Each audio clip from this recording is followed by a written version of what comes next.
ሰዎች መጥተው እኛን ወገኖቻችንን ሀገራችንን ይወስዳሉ።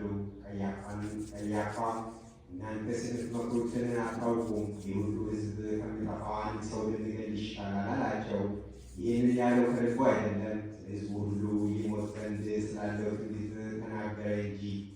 ስለ ሕዝቡም ብቻ አይደለም፣ የተበተኑ የእግዚአብሔር ልጆች በአንድነት ሊሰበስባቸው ነው እንጂ። እዚያች ቀን ጀምረው እስከሚሞትባት ዓርብ ቀን ድረስ ጌታችን ኢየሱስን ይገድሉት ዘንድ ተማከሩ። ሊወስዱትም ከተክሉ ቦታ ጀምሮ እስከ ሐና ቤት ድረስ ከምድር ላይ 7 ጊዜ ወደቀ። አይሁድ ግን በመውደቁ አዝነው ከሚያነሱት ይልቅ ከፊትና ከኋላ 340 ጊዜ በእግራቸው ረገጡት። የሳሌጦርንም መርገጥ እንዲብስባቸው አላወቁምና። አይሁድ ጌታችን ኢየሱስ ክርስቶስ ጌታችን የኢየሱስ የአንገቱን ስር ይምቱ ብለው በታላቅ ዓመታት መቱት።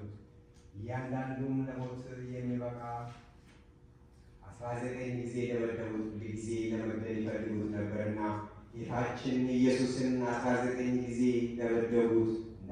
እንዳልሞተ ባዩ ጊዜ ክንዶቹን 32 ጊዜ መቱት። ስጋዎቹን በመቆራረጥ በጽኑ እስራትና በጽኑ መመታት ክንዶቹን ፈጽመው ታመሙ።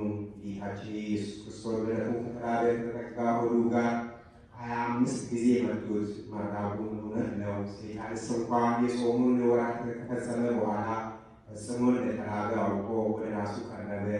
ስትፈታተነውም የእግዚአብሔር ልጅ እስከሆንክ ይህ ድንጋዮች እንጀራ ይሁኑ ብለህ እዘዝ፣ እኔም አንተን ቀርበናልና አለው። ጌታችን ኢየሱስ መልሶ ሰው የሚያድን በእንጀራ እንዳይድን ተጽፏል፣ እግዚአብሔር አንደበት በሚወጣው ቃል ነው እንጂ በማለት ሰይጣንን ድል ነሣው። መላእክቱን ሊያገለግሉት መጡ። ልዩ የሚሆን የእግዚአብሔር የማይሸነፍ አሸናፊ ነው እያሉ አመሰገኑት። ዳግመኛም ጌታችን በጎዳና ሲሄድ በተራበ ጊዜ የበለስን ፍሬ ፈለገ። ከቅጠልም ብቻ በቀር ፍሬ አላገኘባትም። ስላላገኘባት ዘላለማዊ በአንቺ ላይ ፍሬ አይገኝብሽ ብሎ ረገማት። ፈጥናም ደረቀች። ደቀ መዛሙርቱም እንደምን ፈጥና ደረቀች ብሎ አደነቁ። ሰው በሆነበት ወራት ሁሉ ስለ እኛ ተራበ።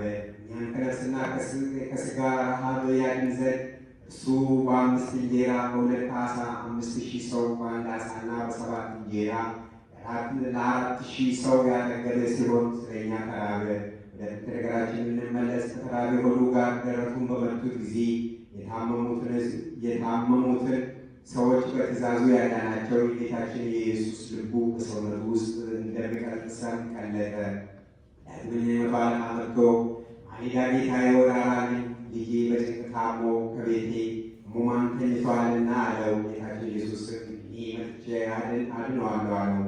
ይኸውም ሹም መልሶ ከቤቴ ልትገባ አይገባህም፣ በቃል ይዳን ብሎ ትእዛዝ ልጄን ያል ብለህ እዘዝ፣ ልጄም ይድናል እንጂ አለው።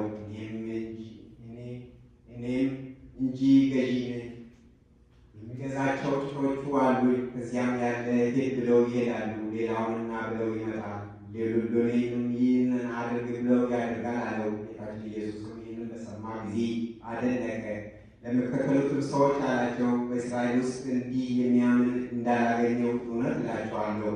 ብዙ ሰዎች በእኔ ስም አምነው ከምሥራቅና ከምዕራብ ይመጣሉ፣ ከአብርሃም ከይስሐቅና ከያዕቆብ ጋርም በመንግሥተ ሰማያት ይቀመጣሉ።